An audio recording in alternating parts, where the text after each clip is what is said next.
আমি মির্জা ফখরুল ইসলাম আলমগীর সশ্রদ্ধ চিত্তে শপথ বা দৃঢ়ভাবে ঘোষণা করিতেছি যে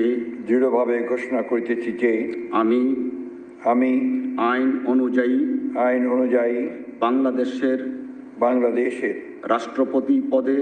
রাষ্ট্রপতি পদের কর্তব্য বিশ্বস্ততার সহিত পালন করিব। আমি বাংলাদেশের প্রতি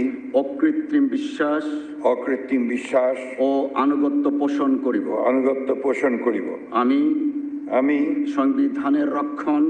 সংবিধানের রক্ষণ সমর্থন ও নিরাপত্তা বিধান করিব এবং আমি